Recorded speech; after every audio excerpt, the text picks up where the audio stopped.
Et nous nous retrouvons comme chaque dimanche matin sur Radio J avec vous, Vladimir Fedorovski, écrivain et ancien diplomate russo-ukrainien. Votre dernier ouvrage, Napoléon face à la Russie, aux éditions Balland. Bonjour à vous. Bonjour. On vous retrouve donc pour balayer l'histoire de la Russie et de l'URSS qui nous aide bien sûr à comprendre le présent. Et aujourd'hui, avec vous, Vladimir Fedorovski, on parle de Catherine II, Potemkine et la Crimée. Une histoire d'amour, une histoire aussi politique, une histoire qui comporte aussi ce mot Potemkine qui est très chargé. C'est le nom de quelqu'un, mais c'est un nom très chargé à cause des fameux villages Potemkine. Village de Potemkine, ma chère Eva, vous savez que village Potemkine, c'est une invention, pour vous dire, c'est un exemple de manipulation, il y a beaucoup de manipulation maintenant dans la presse, de la presse. Vous savez, en réalité, village Potemkine, c'est une invention d'un biographe allemand, qui a voulu dire que en Russie tout est faux, que les Russes sont nuls, qui ne vont pas, ils présentent d'une manière fausse. Et il a utilisé une manière très banale, parce qu'on a essayé de nettoyer les villages quand l'impératrice Catherine venait en Russie, venait à travers la Russie. Et il a donné ce titre qu'ils ont dit, qu'ils ont créé des fausses images, fausses impressions, etc. Et c'est entré dans les annales maintenant, les images Potemkine, mais vous avez prononcé peut-être un mot qu'il fallait. Parce que dans l'histoire, Catherine, c'est la plus grande tsarine parmi les 5 tsarines qui ont régné en Russie. Elle n'était pas russe, elle était d'origine allemande, une petite française allemande qui est devenue la plus grande tsarine, peut-être un des plus grands chefs d'État russes qui existait. Catherine II, qui était une femme lettrée, elle était passionnée de la culture, ses écrits sont formidables, il a eu des échanges avec Voltaire, Diderot est venu en Russie, il y avait tout ça, mais comme ce dimanche, si vous me permettez, un petit clin d'œil. Elle disait, les vraies histoires d'amour, c'est toujours après 40 ans. Ah. Et je vous donne l'espoir Encore à l'époque, il fallait vivre jusqu'à 40 ans. À toutes. Et elle a connu l'histoire d'amour après 40 ans. L'homme de sa vie, vous avez prononcé le mot qu'il fallait, c'était Potemkine. Grigori Potemkine. Et avec elle a co-gérer cet énorme empire. Elle était plutôt à Saint-Pétersbourg, lui il était plutôt dans le Midi, c'est le créateur du Midi russe, créateur des grandes villes extraordinaires là-bas, qui sont maintenant aujourd'hui à la une d'ailleurs, souvent créateurs. Avec eux deux, avec Catherine II et Grigori Potemkine, la Russie connaît une grande expansion territoriale vers l'ouest et le sud. Évidemment, mais vous savez, ils ont conquis les territoires aux Turcs, aux dépens de Turcs, et cette controverse autour de la Crimée est liée avec tout ça, parce que depuis la fin du XVIIIe siècle, la Crimée fait partie de l'Empire, est devenue territoire de l'Empire russe, mais au-delà de ça, Potemkine, il a eu une sorte de passion. Les gens ne savent pas que ses meilleurs amis ont été les Cosaques de Zaporozhye. Il était passionné. Et aujourd'hui, il est mal vu en Ukraine, mais en réalité, il était passionné par la culture européenne. Mais je vais vous dire... Pourquoi il est mal vu en Ukraine ? Parce que lui, c'est un créateur de Midi russe, c'est un créateur des villes, donc comme Kherson par exemple, c'est un créateur de la Crimée, et la controverse autour de la Crimée, elle est de caractère historique.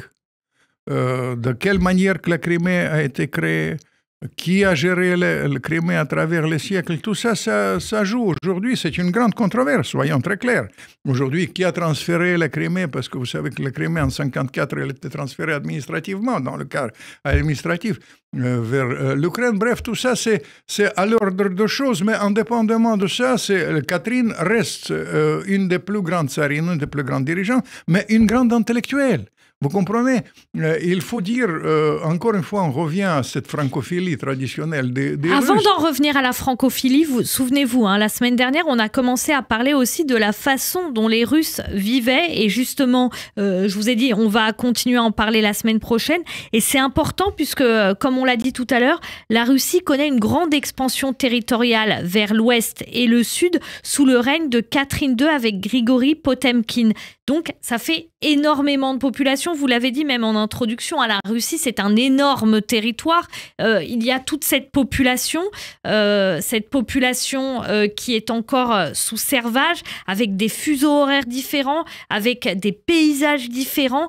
Comment est-ce que Catherine II et Grigori Potemkin prennent en charge ces problèmes liés à cette population avec cette expansion territoriale qui est immense, C'est immense, mais la Russie était créée, ça a créé un réel ensemble. Vous comprenez, il y avait une anecdote pour que vous compreniez cet esprit-là, qui était l'esprit de Catherine. Il y avait quelqu'un qui a détesté la Russie, c'est le manuel de russophobie, Custine, qui a écrit un livre la Russie, sur la Russie. Il est venu voir le tsar, l'héritier de Catherine, son petit-fils, Nicolas Ier.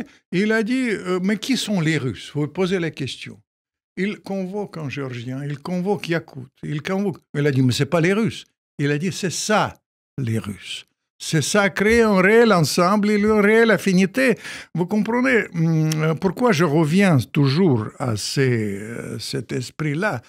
Il ne faut pas... Les gens parfois rêvent. Ils disent que les gens... J'ai parlé récemment avec un grand Américain. Il a dit, mais Vladimir, à Vladivostok, les Russes sont différents, ils ne lisent pas Tolstoï. J'ai dit, vous avez été à Vladivostok. Il y a plus de lecteurs de Tolstoï à Vladivostok qu'ailleurs. Vous comprenez, ça a créé l'esprit. La grande faiblesse, et c'est une grande contradiction jusqu'à l'heure actuelle, qu'elle a développé la Russie d'une manière extraordinaire. Il a commencé avec les groupes industriels, avec les choses comme ça. Mais sur le plan social, cette grande handicap, le servage, elle n'a pas osé de l'abolir. Et ça a fait un retard par rapport aux autres pays, parce qu'encore une fois, les richesses de pays ne déterminent pas son destin. Mais en revanche, avec Catherine, vraiment, la Russie est devenue un grand facteur de la géopolitique, et elle était quand même une tsarine extraordinaire, humainement, amoureusement et certainement géopolitiquement. Géopolitiquement, il faut le préciser, les guerres victorieuses contre l'Empire ottoman, les partages de la Pologne. On peut peut-être, pour conclure, dire 2 mots à ce propos? Bien sûr, partage Pologne, mais il n'était pas seul. Il y avait les Allemands, il y avait les Autrichiens, etc. Il y avait, mais ça a créé l'esprit anti-russe polonais, jusqu'à qui est marqué à travers le 19e siècle. Et finalement, c'est pour comprendre aussi la géopolitique de la Pologne aujourd'hui, il faut revenir à ces partages de la Pologne d'autrefois et à l'héritage de la Grande Catherine. La Grande Catherine qui était souvent dénigrée en Russie parce qu'elle était étrangère autrefois. Mais elle est devenue russe plus que russe dans son comportement, dans sa manière d'être, et surtout, elle a porté la Russie au pinacle avec ses histoires d'amour extraordinaires. Et la plus belle, c'était Potemkin. Merci beaucoup Vladimir Fedorovski pour ces partages avec vous sur l'histoire de la Russie et de l'URSS et de ces grands personnages. On vous retrouve dimanche prochain. Je rappelle votre dernier ouvrage, Napoléon face à la Russie, aux éditions Ballant. Merci Vladimir, à la semaine prochaine.